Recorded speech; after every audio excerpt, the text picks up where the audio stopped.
পুনৰ বিতৰ্কত অসম সাহিত্য সভাত পুনৰ বঁটাকেন্দ্ৰিক বিতৰ্ক শিশু গ্ৰন্থ নোহোৱাকৈ পাঠশালাৰ লিখক চন্দনা পাঠকলৈ আগবঢ়োৱা হ'ল নকুল চন্দ্ৰৰ সভাপণ্ডিত সোঁৱৰণী বঁটা অসম সাহিত্য সভাই নকুল চন্দ্ৰ সভাপণ্ডিত সোঁৱৰণী বঁটা প্ৰদান কৰা লিখক চন্দনা পাঠকে বঁটা প্ৰদানক লৈ সামাজিক মাধ্যমত তেওঁৰ প্ৰতিক্ৰিয়া প্ৰকাশ কৰিছে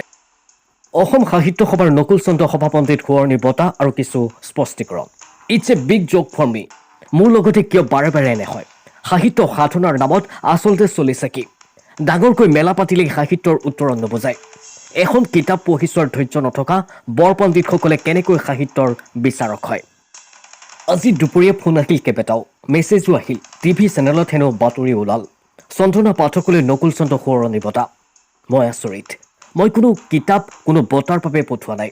কোনে কি বঁটা দিলে মোক ভাবিলোঁ হয়তো মই নহয় আন কোনোবাহে সামৰিলোঁ অলপ আগে সাংবাদিক অৰূপজ্যোতি মহন্ত দাই ফটো এখন দিলে শিশু উপযোগী গ্ৰন্থ হিচাপে মোৰ পাঠশালাৰ বাবে মোক নকুল চন্দ্ৰ সোঁৱৰণী বঁটা দিয়া হৈছে মোৰ চকু কপালত উঠিল পাঠশালাৰ কোনফালৰ পৰা শিশু গ্ৰন্থ কাৰ বিচাৰত এই উপন্যাসখন উক্ত বঁটাৰ বাবে নিৰ্বাচনত উঠিল এনেকৈ বঁটাবোৰ দি থকা হৈছে নেকি এনেকৈ চলেনে অসম সাহিত্য সভা প্ৰথম কথা হ'ল কোনো বঁটাৰ বাবে মই বা প্ৰকাশকে আবেদন কৰা নাই উক্ত বঁটাটোৰ বাবেও কৰা নাই আগলৈ নকৰোঁ দ্বিতীয় কথা হ'ল পাঠশালা শিশু উপন্যাস নহয় তৃতীয় কথা হ'ল এই বঁটাটোৰ বাবে আবেদন কৰা শিশু সাহিত্যিকসকলৰ মাজৰ পৰা কোনোবা এজন কিয় নিৰ্বাচিত নহ'ল সম্প্ৰতি অসমত ভালেকেইগৰাকী শিশু সাহিত্যিকে ভাল কিতাপ লিখি আছে তেওঁলোকক কিয় বঞ্চনা কৰা হ'ল চতুৰ্থ কথা আবেদন নকৰা কিতাপ এখন কেনেকৈ এই বঁটাৰ বিচাৰ প্ৰক্ৰিয়াত সোমাল পঞ্চম কথা কিতাপখন পঢ়ি চোৱা হ'লে নিশ্চয় এই বঁটাটো নিদিলেহেঁতেন তাৰ মানে কিতাপ নপঢ়াকৈ বঁটা দিয়া হয় নেকি ষষ্ঠ কথাটো পাঠশালা 2022 চনতে পূৰ্বাইন প্ৰকাশনৰ পৰা প্ৰকাশ পোৱা এখন গ্ৰন্থ 2025ত সেইখন পাণ্ডুলিপিলৈ ৰূপান্তৰিত হ'ল কেনেকৈ ডাঙৰ কমেডি হ'ল মোৰ জীৱনত কিন্তু দুখ লাগিছে অসম সাহিত্য সভাৰ স্বৰূপ দেখি